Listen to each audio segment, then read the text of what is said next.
Abra sua Bíblia comigo, o livro de Atos dos Apóstolos, capítulo de número 4, o verso é o de número 29.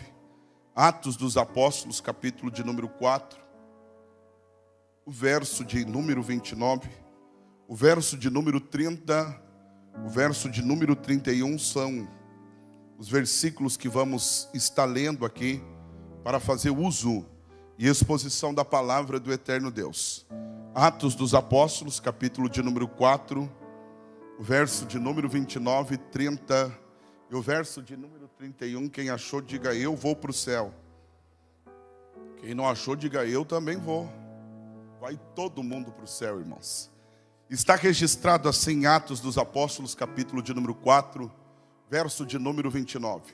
Agora, pois, ó Senhor, olha para as suas ameaças e concede aos teus servos que falem com toda a ousadia a tua palavra, enquanto estende as mãos para curar e para que se façam sinais e prodígios pelo nome do teu santo Filho Jesus. Versículo de número 31. E tendo eles orado, moveu-se o lugar aonde estavam reunidos, e todos foram cheios do Espírito Santo e anunciavam com ousadia a palavra de Deus. Diga comigo, e tendo eles orado, moveu-se o lugar aonde estavam reunidos, e todos foram cheios do Espírito Santo e anunciavam com ousadia a palavra de Deus. Tome teu assento, glorificando e exaltando o nome do Senhor. Queridos irmãos, o texto que nós lemos está escrito no livro de Atos dos Apóstolos, o capítulo de número 4, o versículo de número 29, o versículo de número 30 e o versículo de número 31. Foi os versículos que ora nós lemos aqui para fazer uso e exposição da palavra do eterno Deus. Os dois primeiros versículos lidos nos falam de uma oração feita pelos lábios de duas fiéis testemunhas do Senhor Jesus, a saber, a figura de Pedro e também de João, que debaixo do tempo de adversidade, do tempo de perseguição que a igreja primitiva, a igreja apostólica, ela está atravessando, eles vão fazer esta oração. E se o versículo de número 29, o versículo de número 30, é o versículo de alguém que está posicionado, e posicionar aqui é dizer, não vamos retroceder, porque se a ordem é evacuarmos, retirarmos, nós vamos avançar para fazermos a obra da evangelização. Eles entendem aqui que a peça fundamental que vai mover toda a engrenagem espiritual é a oração. E se o versículo de número 29, 30 é alguém que está clamando, posicionado, o céu entra em ação a partir do versículo de número 31. E vem-nos o texto dizendo que tendo eles orado, moveu-se o lugar aonde estavam reunidos, e todos foram cheios do Espírito Santo e anunciavam com ousadia a palavra de Deus aqui. A primeira coisa que eu preciso repartir com vocês, que o cenário que eles estão vivendo não vai influenciar para desistir. Ao contrário disso, vai dar graça, vai dar ousadia para eles avançarem. E eu entendo e reparto com vocês que o que eles estão vivendo não é o que vai tocar o céu, não é a crise, não é a dificuldade, não é a perseguição, mas é o céu que vai entrar na crise e vai mudar a história da igreja apostólica. Eu não sei de que forma você entrou aqui, se vivendo os dissabores da vida, se vivendo os desertos, se vivendo os tempos de provação, mas eu já libero a primeira palavra profética, que não é tua crise neste dia de hoje que vai tocar o céu, é o céu que vai tocar a nossa crise e vai mudar a nossa história aqui, e o nome do Senhor vai ser glorificado. Agora, queridos irmãos, o que nos fundamenta é estarmos de pé como uma igreja de Cristo em pleno século em que nós estamos vivendo, de tantos desafios. E eu tenho repartido por onde tenho passado que existe 3 altares que nunca pode se apartar da igreja de Cristo. Esses 3 altares, eles estando de pé diante da igreja de Cristo, vem a adversidade, vem a prova, vem o tempo de turbulência, nós vamos permanecer avançando. O primeiro altar é o altar da consagração. É claro que esse cenário aqui, que nos envolve de adoração, de orquestra tocando, de ver esses jovens, de ver essa igreja adorando, glorificando glorificando o nome do Senhor, é um cenário, queridos irmãos, de glorificação, de consagração ao Senhor. Mas a verdadeira consagração, ela não acontece somente aqui. A verdadeira consagração, ela começa dentro do nosso lar, adorando, bendizendo, dando gratidão ao Senhor pelo pão de cada dia, dando gratidão pela saúde, glorificando, tendo momentos de comunhão. E na verdade o que está acontecendo aqui esta noite só é uma extensão do que já aconteceu na sua casa. Comunhão, estar reunidos em família, uma vida consagrada ao Senhor. Eu não sei se vou te encontrar daqui a 2 meses, 3 meses, 1 ano, 10 anos, mas vale a pena reencontrar você novamente e você entender que você viveu uma vida consagrada, esperando todo o tempo a promessa do Senhor. Agora, queridos irmãos, o segundo altar que nos move aqui a estar de pé, mediante as lutas e as dificuldades, é estar firmado com os nossos pés na palavra. Uma igreja que está balizada na palavra, pode vir o ataque mais ferronho que for do inferno, esta igreja vai permanecer de pé. É por isso que Deus, Ele vai firmar os nossos pés na sua palavra, e aquilo que te feria, não vai te ferir mais, aquilo que te machucava, não vai te machucar mais. Deus está dando capacete, Deus está dando estrutura, Deus está dando armadura, e Deus está firmando os seus pés na preparação do Evangelho. O terceiro altar que nos move a estar de pé na presença de Deus, e mediante as dificuldades, é o altar da oração. E eu glorifiquei a Deus aqui, porque eu li a temática oração, a força que move a igreja. Diga para essa pessoa que está ao teu lado, vamos fazer esse culto junto. A oração é a força que move a igreja. E nós aprendemos, queridos irmãos, que não existe como se vencer os obstáculos da vida, a não ser se não tivermos uma vida de oração, uma vida de busca. A igreja apostólica só está avançando porque tem tempo de intimidade, tem tempo de oração, tem tempo de clamor. E a oração é a base que vai mover, o propulsor que vai mover nós estarmos de pé diante da adversidade. Pela misericórdia de Deus, eu nasci num berço evangélico, e quando eu vejo agora e reparto com vocês aqui, e me lembro lá no passado, quando tinha aproximadamente 4 anos de idade, o que aconteceu com 4 anos de idade? Eu fiquei órfão de pai com 4 anos de idade, e me lembro que no Rio Grande do Sul, pastor Hebron, era uma noite fria, uma noite chuvosa, e naquela noite eu chorava demais pela paternidade do pai que não tinha, do pai que se foi muito cedo, e eu chorava. E de repente mamãe, ela tem o seu costume de orar todas as madrugadas, e isto acontece até hoje, com seus 72 anos de idade, mas eu tinha 4 anos, e ela me colocou à beira da cama, com os olhos cheios de lágrimas. Ela disse: pare de chorar, você não pode chorar. Por quê, mamãe? Porque você tem um pai espiritual. Você pode ter perdido o teu pai na terra, mas existe um pai celestial que vai cuidar de você, que vai dar diretrizes a você, que vai te dar uma chamada. Ele vai cuidar da tua chamada, vai cuidar da tua vida. Você vai crescer, você vai ter muitas experiências, mas a maior experiência vai ser a que eu vou te ensinar aqui. E eu disse: qual é a experiência? A experiência de buscar a presença de Deus. Dobre os teus joelhos, você vai orar. E eu disse: qual é o objetivo da oração? O objetivo da oração é que ela chegue até a sala do trono de Deus, e depois que chega à sala do trono de Deus, ela tem um segundo endereço. E qual é o segundo endereço?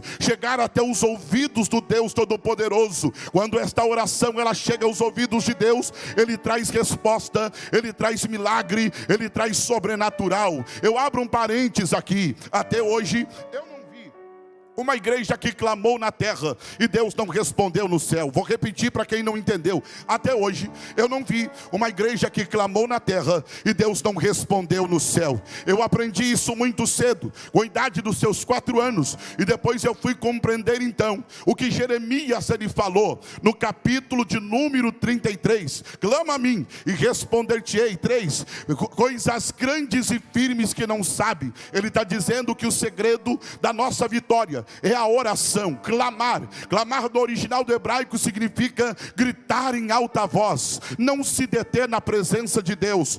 Você, queridos irmãos, não pode medir o culto do seu irmão, porque você não sabe a prova que ele passa, o momento de dificuldade que ele passa. Então, quando ele chega numa casa como essa, a única coisa que ele quer fazer é clamar ao Deus Todo-Poderoso, porque ele sabe que clamando Deus irá cativeiro, clamando Deus opera sinais, clamando Deus visita a casa, clamando Deus visita o hospital, clamando Deus quebra as cadeias espirituais. É por isso que Jeremias está dizendo: clama e eu vou responder coisas grandes. Quando Deus decide responder, é coisas grandes, é coisas firmes. Não chegou ao teu conhecimento ainda o que Deus ele tem reservado para a tua vida. O segredo é clamar. Pastor, mas se o irmão da direita e da esquerda não quiser clamar, eu não posso fazer nada por ele. Você está fazendo o teu culto. O teu culto não é na horizontal, o teu culto é na vertical. O teu culto não é para homens, o teu culto é para Deus. Então não te detenha na tua adoração. Agora, quando a oração sobe, tem resposta. E me permita dizer aqui, como amante das escrituras que sou, se alguém conseguir explicar o milagre que vai acontecer na tua vida nesse ano de 2025, ainda que estamos em julho, e aquilo que Deus não fez de janeiro até junho, te prepara, de julho até dezembro ele pode virar cativeiros. Aquilo que não aconteceu desse tempo, a partir de agora Deus começa a mudar histórias aqui. E se alguém conseguir explicar o milagre que vai acontecer, se alguém conseguir explicar o sobrenatural que aconteceu, se alguém conseguir explicar o que Deus começa a mover através da oração, você pode dizer: certamente não foi Deus que fez. Mas agora, se alguém olhar para a tua história, Peterson, e dizer: não tem como acreditar, mas de repente Deus entrou na história do amado irmão, Deus entrou na casa, Deus salvou,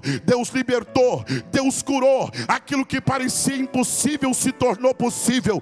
Então você pode encher o pulmão para dizer: foi Deus que fez, foi Deus que operou, foi Deus que trouxe a provisão, foi Deus que abriu a porta e o sobrenatural aconteceu. Por quê? Porque Deus faz infinitamente muito mais aquilo que pedimos ou imaginamos. Agora, queridos irmãos, e nós já aprendemos aqui acerca dos valores da oração e o que a oração ela tem o poder de fazer no mundo espiritual. Eu me perguntei por que Pedro e João eles fazem esta oração.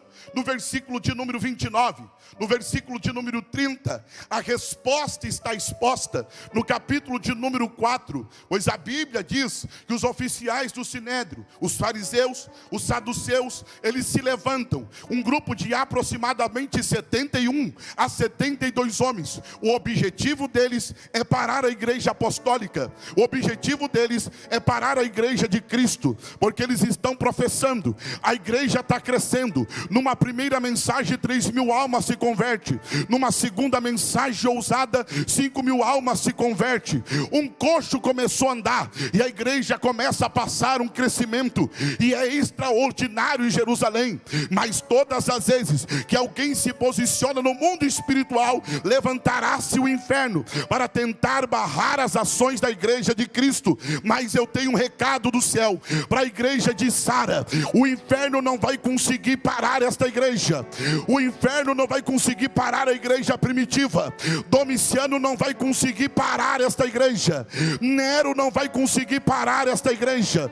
Dá para nascer homem na terra que vai parar a igreja de Cristo na terra. Por quê? Porque esta igreja aqui, ela é conhecida como uma igreja militante. Eu não estou pregando para qualquer igreja, eu estou pregando para a igreja militante na face da terra.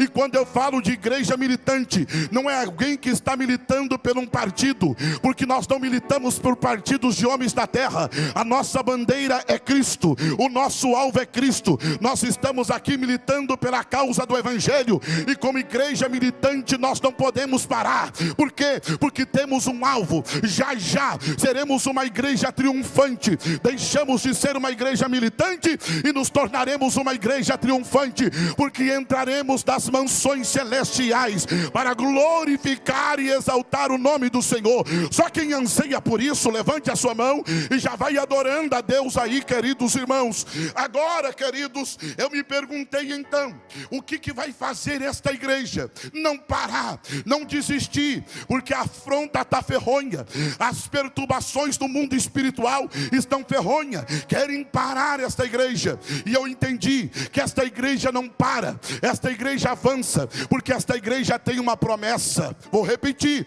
só persegue quem tem promessa. Se você está sendo perseguido, se o inferno alvoroçou, é porque você tem a marca da promessa. E me permita dizer, cuidado na sua zona de conforto. Diga para essa pessoa, cuidado com a sua zona de conforto, porque a sua zona de conforto pode te desestabilizar do mundo espiritual. Tinha gente no Rio Grande do Sul que estava muito bem confortável, já não orava mais, já não buscava mais, já não jejuava mais, e de repente veio a enchente e levou muitos sonhos e muitos projetos. Quem não orava passou a orar, quem era arrogante baixou da arrogância, entendeu que somos totalmente dependentes da presença do Deus Todo-Poderoso, e sem Ele nada podemos. Eu vou falar tudo que Deus está colocando no meu coração aqui. Eu vim aqui como mensageiro, profeta de Deus, para dividir uma mensagem do céu para a vida de vocês aqui. Eu entendo, queridos irmãos, que uma igreja, grave isso, uma igreja que não frutifica não incomoda o inferno, uma igreja que não tem propósito não incomoda o inferno. O objetivo de Satanás não é te tirar mais de dentro da igreja, o objetivo de Satanás é te fazer você uma pessoa estática, não adora, não glorifica. E culto não é para ficar parado, culto é lugar de movimento, é lugar de adoração, e Satanás está tirando as adorações de dentro da igreja, mas isto não vai acontecer na cidade de Sara. Por quê? Porque estamos aqui profetizando um tempo de avivamento e de sobrenatural, que vai varrer esta cidade, queira os homens ou não queira, queira aqueles que não gostam da presença do Espírito Santo ou não queira, vai acontecer, porque Deus tem promessa neste lugar, Deus tem promessa nesta casa. Agora, queridos irmãos, eu me perguntei, o que move esta igreja debaixo de perseguição é a promessa que eles têm. E a promessa incomoda o inferno, a promessa incomoda homens. Mas sabe por que essa igreja vai avançar? Porque o dono da promessa desta igreja, ele se chama Jesus de Nazaré. O dono da promessa, o alicerce desta igreja, ele se chama Jesus de Nazaré. E se você está balizado com a sua fé em Jesus de Nazaré, fica tranquilo, hoje ele te coloca dentro do jardim da promessa novamente, e te vais viver o sobrenatural. Mas para a promessa acontecer na minha vida e na tua vida, Cristo ele teve que intervir, Cristo ele teve que entrar no lugar do caos. Existia uma esterilidade espiritual, existia uma maldição, e esta maldição dentro da Bíblia Sagrada, ela é conhecida como maldição adâmica. Quem é que já não ouviu falar do erro de Adão e de Eva, que devido ao seu erro foram expulsos do jardim? Uma maldição chamada maldição adâmica foi instalada sobre o seio da humanidade. Acredito que nesse período Satanás, que tipifica a figura da serpente, está rindo, está dizendo: acabei com o projeto de Deus, acabei com o plano de Deus. O homem está fora do jardim, a mulher está fora do jardim. Uma separação total de Deus instalou-se sobre o seio da humanidade. Um pecado foi instalado e o homem está separado de Deus. Mas nada pega Deus de surpresa. Vou repetir: nada pega Deus de surpresa. O homem não pegou Deus de surpresa, Eva não pegou Deus de surpresa, Satanás não pega Deus de surpresa. Por quê? Porque Deus já tem o Cordeiro sem mácula, sem pecado, oferecido desde a fundação de todas as coisas. Nada existia, mas Deus já tinha o seu Cordeiro Pascual revelado para a minha vida e para a tua vida. Agora vem a sentença sobre o jardim. O homem vai ter que trabalhar para comer o seu pão de cada dia, a mulher terá o seu parto de dores. Mas para a serpente vem a sentença: eu porei inimizade entre ti e esta mulher, tu nenhum lhe ferirá o calcanhar, mas ele terá poder e autoridade para esmagar a tua cabeça. O Cristo está sendo revelado. E por que Cristo está sendo revelado? Porque Ele é o dono da promessa. Ele é aquele que vai fazer cumprir a promessa sobre a minha vida e sobre a tua vida. É aquele que nos coloca dentro do jardim da promessa novamente. Se por um Adão entrou o pecado, lá vem o último Adão e Ele nos coloca dentro do jardim da promessa novamente. Ele nos coloca dentro do propósito novamente. É por isso, queridos irmãos, que Cristo, dentro do cânon do Antigo Testamento, Ele é conhecido como a semente da mulher. Ele é conhecido como o Cordeiro Pascual. Ele é conhecido como o sacrifício expiatório. Ele é conhecido como a rocha ferida. Ele é conhecido como profeta. Ele é conhecido como sacerdote. Ele é conhecido como monarca que permanece. Ele é conhecido como rei sábio e rei fiel. Ele é conhecido como o grande escriba. Ele é conhecido como a providência que vem de cima. Ele é conhecido como o redentor que vive. Ele é conhecido como o bom pastor. Ele é conhecido como Emanuel. Ele é conhecido como Alfa. Ele é conhecido como Ômega. Ele é conhecido como o princípio e ele é conhecido como o fim de todas as coisas. Quando ele entra dentro do cenário, nem tem quem pode impedir o agir de Deus. Agora deixa eu repartir uma coisa com vocês aqui. De Gênesis até Malaquias, todas as profecias, pastor Hebrão, elas apontavam exclusivamente para o Cordeiro de Deus. Mas se nós notarmos aqui, quando Deus fala de semente em Gênesis 3,15, Ele está falando que uma gestação espiritual vai acontecer no mundo espiritual. Ele está falando do seu próprio filho, do verbo que vai se fazer carne. Então é uma gestação. E toda gestação, minha pastora, ela passa pelos períodos. O período que a barriga começa a crescer, o período que a barriga começa a desenvolver, o período em que a criança está sendo gerada, no seu primeiro mês, o seu segundo mês, o seu terceiro mês, e assim vai acontecendo. Mas eu aprendi algo, e isso muito me chamou a atenção, quando nasceu o meu segundo filho, que toda gestação ela passa pelo período de silêncio. Vou repetir aqui, toda gestação ela passa pelo período de silêncio, pastor Hebrão. Isto aqui aconteceu dentro do Antigo Testamento. Entre Malaquias até a chegada da Nova Aliança, houve 400 anos de silêncio. Que Deus se silenciou, que Deus está calado, que Deus não fala, que Deus não levanta profeta. É o período do silêncio da gestação. E eu aprendi isso quando meu segundo filho Samuel, ele nasceu.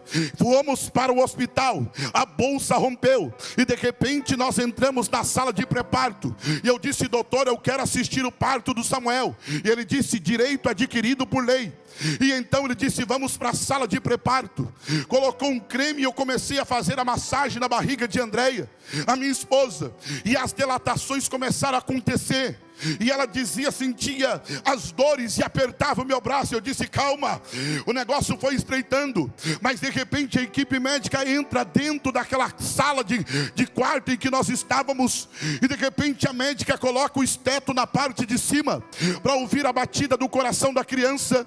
E olha para o doutor e disse: não estou ouvindo a batida do coração da criança. Botou o esteto na parte de baixo e disse: eu não estou ouvindo a batida do coração da criança. Não precisou mandar colocar na parte de baixo. Eu já comecei a chorar e disse: doutor, faça alguma coisa. Esse menino tem que nascer. Esse menino é promessa de Deus. Esse menino é projeto de Deus. E ele disse: por que você está dizendo isso? Porque o senhor disse que não está ouvindo a batida do coração da criança. E ele disse: acalma, marinheiro de primeira viagem. Eu não estou ouvindo a batida do coração em cima. Eu não estou ouvindo a batida do coração embaixo, no meio, porque a criança já está no nascedouro. Corra para a sala de parto. A criança vai nascer a qualquer momento. A criança vai ter o seu nascimento. É por isso, queridos irmãos, que eu tenho que aplicar isso aqui para crente espiritual entender. Existem momentos que Deus se silencia, e não é porque Deus está em silêncio que Deus te esqueceu. Não é porque Deus está no silêncio que o milagre não está sendo gerado. Não é porque Deus não está te respondendo que Ele te abandonou. Deus está trabalhando no silêncio. No silêncio está trazendo providência. No silêncio está gerando milagre. No silêncio está gerando o cordeiro que traz salvação. Só quem acredita nisso já joga a sua mão e adora a Deus da beleza da sua santidade. Oh, oh. Sabe o que eu glorifico? Sabe o que eu exalto o nome do Senhor? É que Deus rompe com o silêncio. Obrigado, pastor. Deus rompe com o silêncio. E quando Deus rompe com o silêncio, grave isso que eu estou dizendo. E Deus só rompe com o silêncio quando se levantam adoradores na terra. Se você faz parte da geração que vem para o culto e não tem incensário para acender, incensário fala de oração na Bíblia Sagrada. E quando você tem oração, tem resposta de Deus que chega para a tua vida. Tem um camarada que deixou a sua esposa na velhice estéril dentro de casa. Oh, meu Deus do céu. Mas ele é Zacarias. Ele faz parte do turno de Abias. Independente do cenário que está em casa, ele tem adoração para acender no templo. Vou repetir aqui. Independente do cenário que está em casa, a crise que está em casa, ele tem adoração para dar no templo. E ele entra decidido: eu vou adorar independente do cenário que eu esteja atravessando. Ele entra com oração, ele entra com incensário, ele entra com glorificação.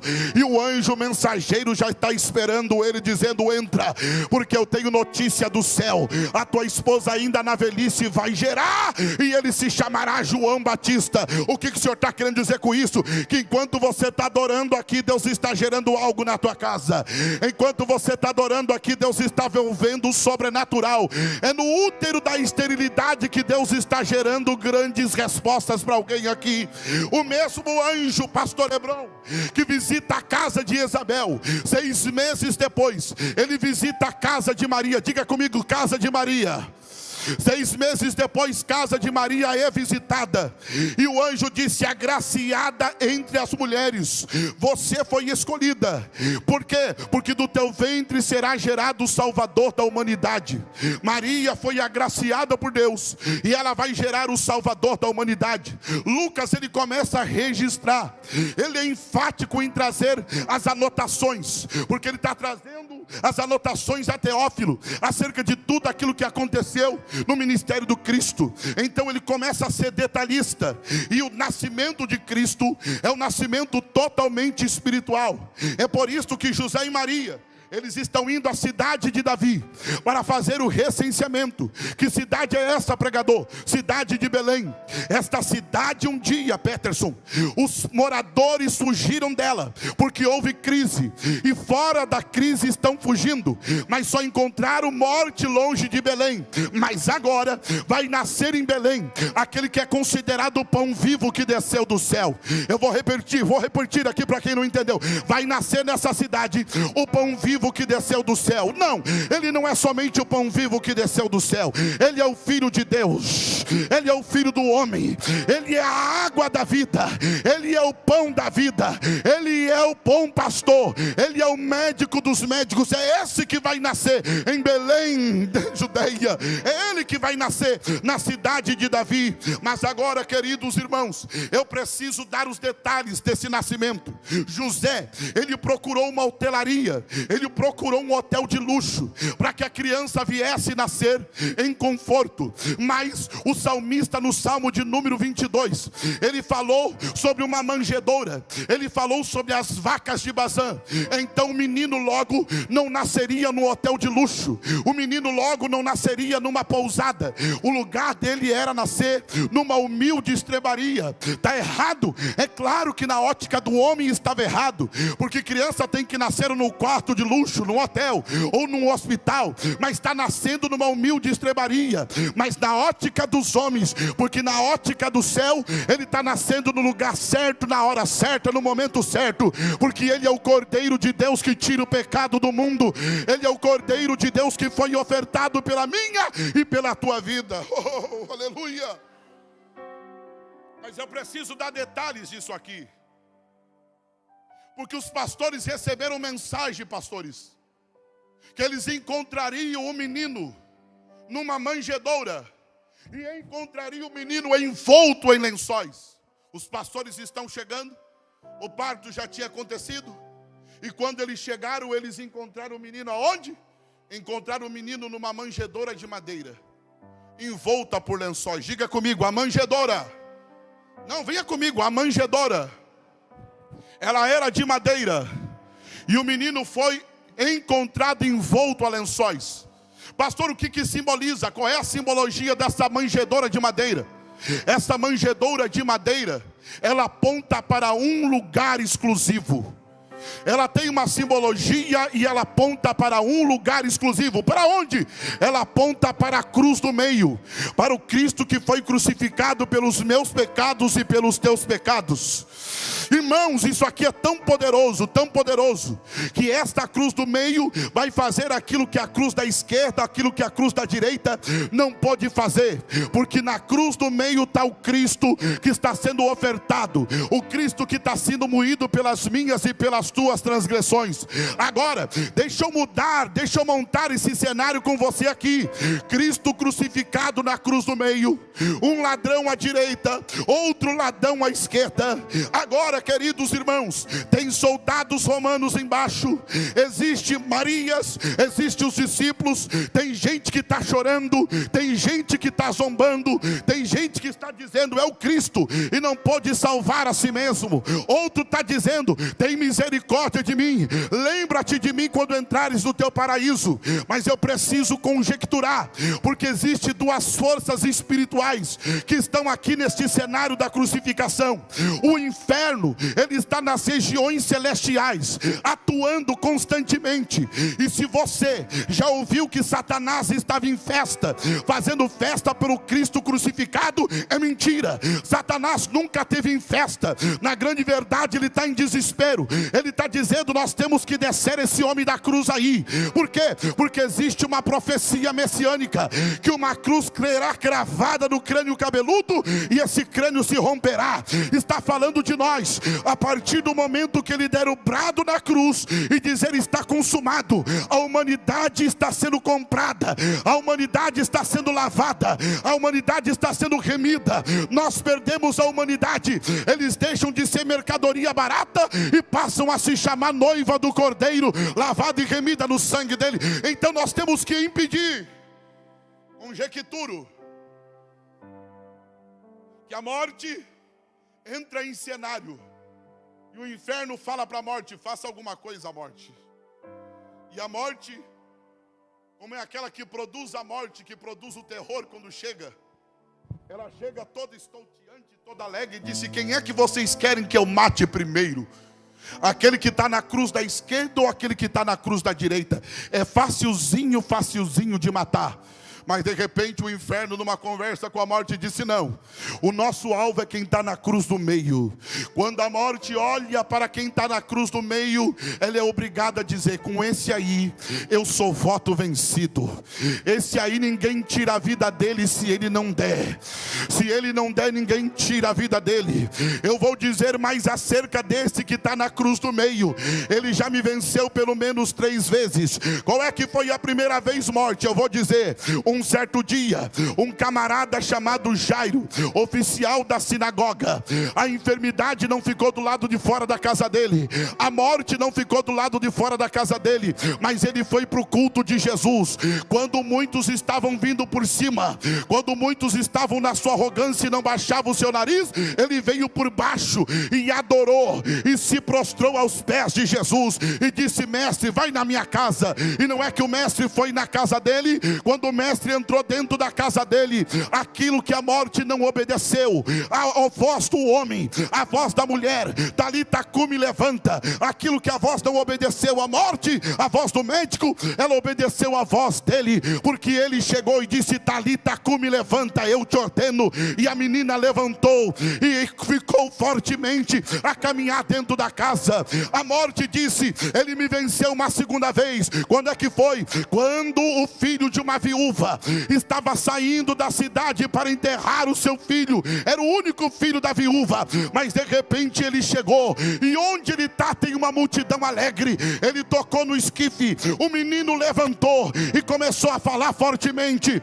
Eu vou dizer mais acerca desse que está na cruz do meio. Se é amigo dele, o camarada pode estar morto há 4 dias, mas tinha um amigo que era amigo dele, já tinha morrido há 4 dias, já cheirava mal, mas de repente ele chegou, e porque era amigo de Jesus, ele disse: remova a pedra. Lázaro sai para fora, e Lázaro saiu. Irmão, diga para essa pessoa: se é amigo de Jesus, ele está gerando vida hoje. Se é amigo de Jesus, ele está trazendo resposta hoje. Só quem crê nisso, dá um salto desta cadeira, se coloca de pé. Dá um salto dessa cadeira.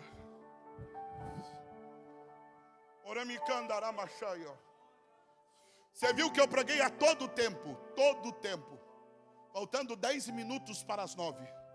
Em nenhum momento eu pedi para você pegar a mão do seu irmão. Eu estou me policiando nisso, mas vamos lá. Em nenhum momento eu pedi para você pegar a mão do seu irmão, mas agora eu vou pedir para você pegar a mão do seu irmão. Pegou a mão do seu irmão? A gente fica mais aquecido quando tem um pentecostal do lado, quando tem uma lenha acesa. Pegou a mão dele? Eu já fui bombardeado por testemunhos dessa linda aqui, logo que cheguei aqui, testemunhos de fé, testemunho de caminhada. Mas agora chegou o tempo desta geração aqui que está, a geração dos novos, viver experiências no mundo espiritual. E eu estou falando de orações, de experiências com Deus. Irmãos, só o céu, ele sabe o que essas mulheres aqui com as suas cães brancas, elas têm as experiências com Deus. E deixa eu dar um recado aqui. Quem 90 anos, meu Deus do céu, que eu chegue debaixo dessa graça. O Deus de ontem, ele é o mesmo de hoje. O Deus do passado, ele é o mesmo de hoje. Pastor Hebron, não adianta, pastor. A nossa geração só vai ser a geração que tem lenha para queimar, a geração que tem Pentecoste, que tem fogo, que tem presença de Deus, só quando entender uma coisa: que não existe avivamento sem antes a igreja orar. Não existe avivamento sem antes a igreja se voltar. Eu sei que é muito bom, aleluia, estarmos numa poltrona confortável, ter o seu carro de luxo, mas Deus quer uma geração que ainda rasgue o seu coração na presença de Deus, uma geração que se envolva, porque se Deus exigiu da geração passada oração, consagração, derramamento sobre o altar, ele não está diferente nesta geração. Eu creio que esta é a geração do arrebatamento, mas ela tem que viver uma plenitude do Espírito Santo. Ela tem que se envolver para viver aquilo que Deus ele tem preparado para a sua vida. Pegou a mão desse crente? Diga com ele: o cenário é de cruz. Diga assim: o cenário é de cruz. O cenário é de remissão dos nossos pecados. Então pega a mão dele que está ao teu lado, diga assim: vamos lá para frente do altar agora. Vamos para frente do altar. Convida ele.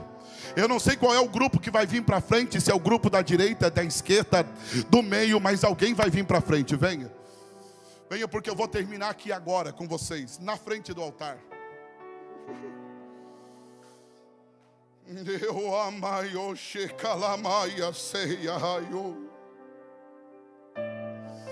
Eu estou sentindo uma presença muito forte nesta casa aqui, pastor Hebron.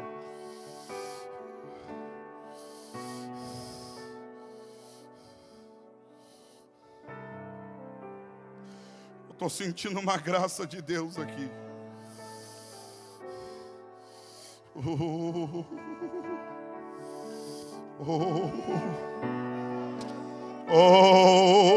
Aleluia.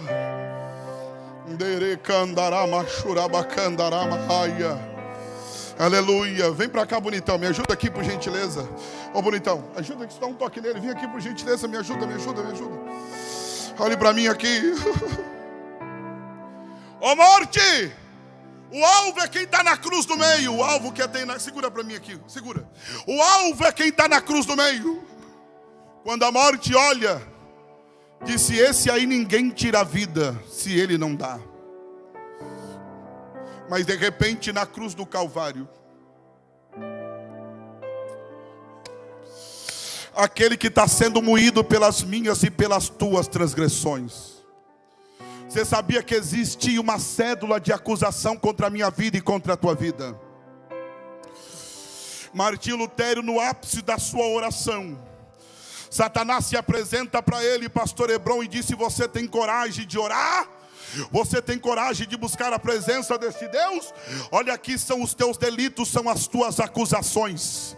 E não foram poucas as acusações, mas de repente ele toma posição no mundo espiritual, porque Satanás ele tem que perder força no meio da igreja. Satanás ele tem que perder força na tua casa. Satanás ele tem que perder, porque ele entendeu que ele é mercadoria barata agora, é pisado pela igreja. Quem era pisado agora pisa. Jesus que falou: eu estou colocando toda a sorte de inferno debaixo dos pés dessa igreja. Então ele disse: Satanás, essas são as minhas acusações, então coloca debaixo dela. O sangue de Jesus Cristo me purifica de todos os meus pecados.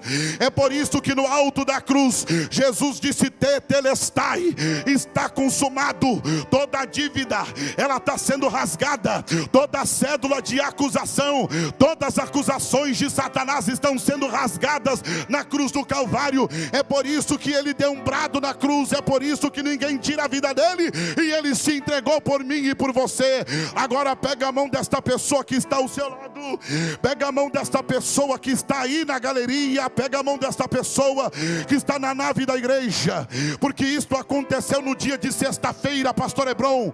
Sabe o que aconteceu ainda no dia de sexta-feira? Eu vou te dizer: o dono da promessa está crucificado lá, e porque ele muito nos amou, ele se entregou por mim e por você. Mas calma, isso é sexta-feira, e sexta-feira José de Arimateia, ele vai até Pilatos e disse: me dá licença, me dá autorização para tirar o corpo do Nazareno da cruz. Ele tira os cravos, ele tira a coroa de espinho, e já no pé da cruz está Nicodemos, aquele que ia ter de noite com Jesus. Ele está com lençóis, ele começa a envolver o corpo do Nazareno, ele começa a perfumar o corpo do Nazareno e coloca na túmulo, e coloca na sepultura de José de Arimateia. Passou-se sexta-feira, passou-se sábado, e chegou a manhã do primeiro dia. Eu falei sobre manjedoura de madeira e lençóis que envolviam o corpo do menino Jesus naquela manjedoura. Mas agora este menino, ele não está mais com seu corpo envolto em lençóis, porque chegou a manhã do primeiro dia, e as Marias vê a pedra removida. Quando olho para a pedra removida, o corpo de Jesus não está mais lá, só tem lençóis. E elas dizem: aonde colocar o corpo do mestre? O anjo bradou e disse: por que estão procurando entre os mortos aquele que vive e ressuscitou ao terceiro dia? E eu venho dar um recado para a igreja de Sara: o dono da promessa ressuscitou, e se ele está vivo, a promessa está de pé. Se ele está vivo, o projeto está de pé. Se ele está vivo, a chamada está de pé. Ele não desistiu da tua casa, ele não desistiu do projeto. Por você ele foi até o fim, ele foi. Você tem coragem de dizer para essa pessoa: por você ele foi até o fim? Então diga assim: nós só temos que fazer uma coisa. Diga, pode dizer: nós só temos que fazer uma coisa: ficar em Jerusalém até que do alto seja revestido. Você está preparado? Diga: nós só temos que fazer uma coisa. Só tem como a família ser uma base forte se tiver revestida do Espírito Santo de Deus. Eu não sei quem é que vai cantar, mas já se prepara para cantar.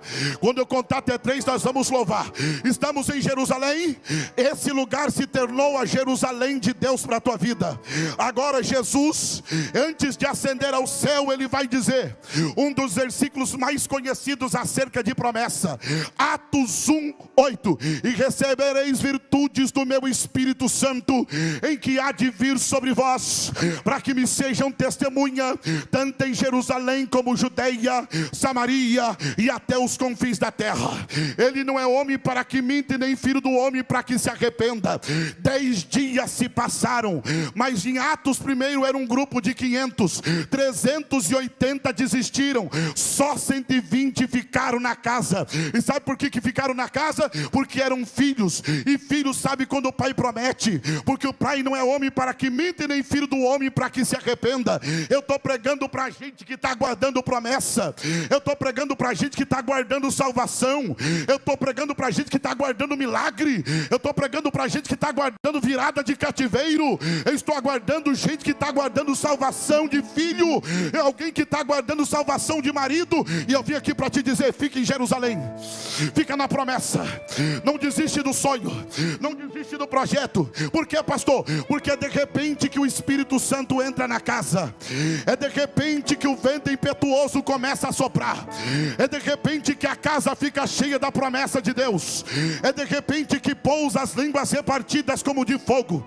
Então, queridos irmãos, o que vai acontecer nesta noite, quando são 21 horas e eu largo o microfone em 5 minutos, é a presença do Espírito Santo que vai vir sobre as nossas vidas.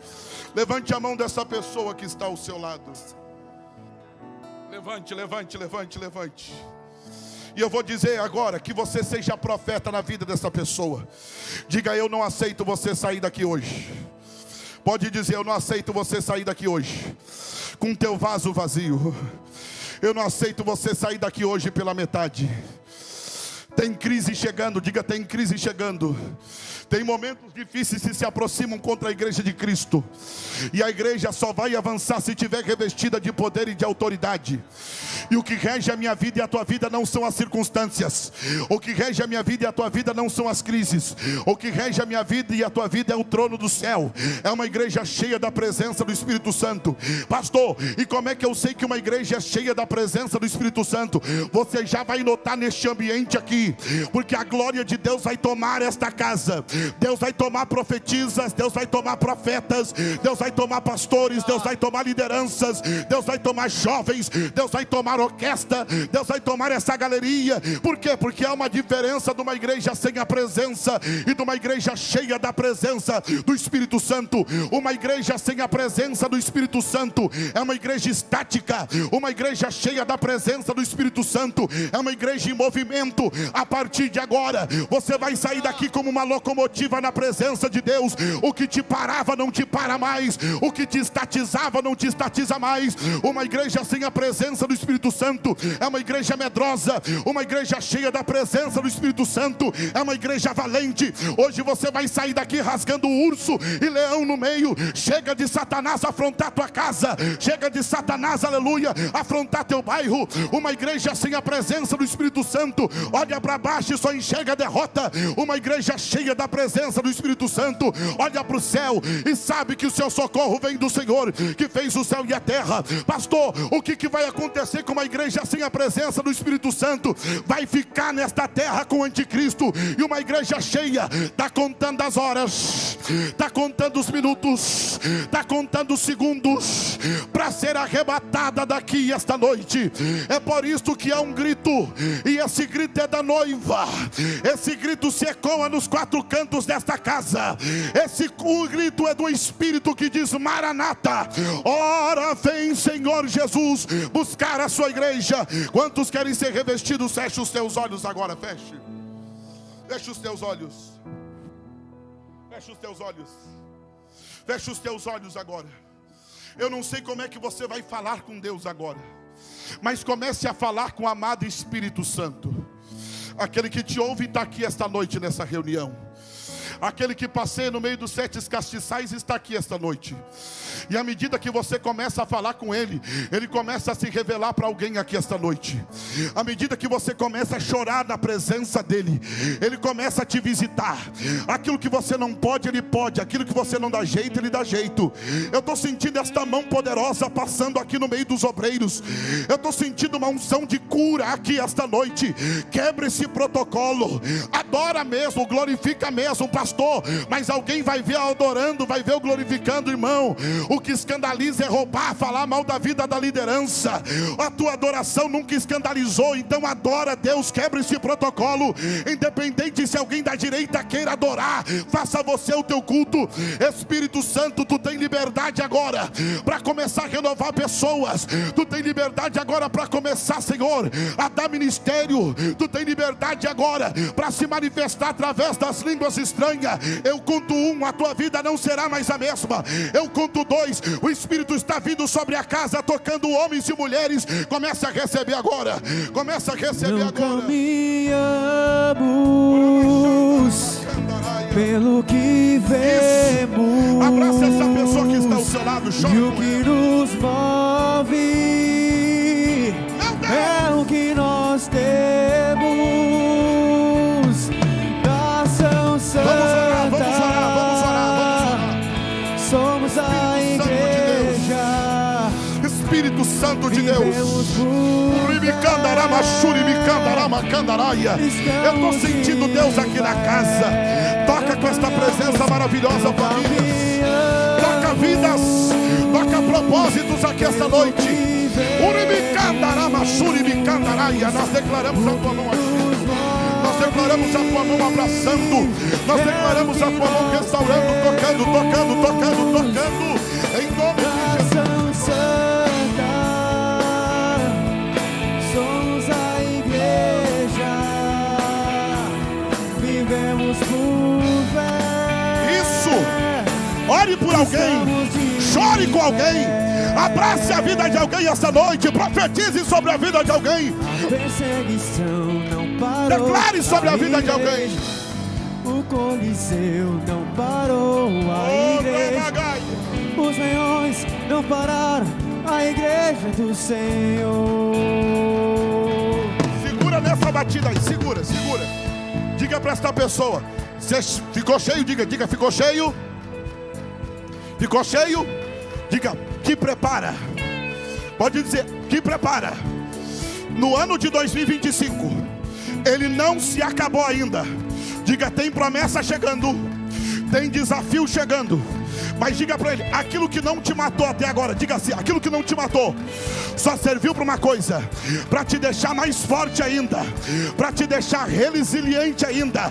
A provação não te matou, a crise não te matou, o Covid não te matou. Dá um recado para Satanás: olha eu aqui.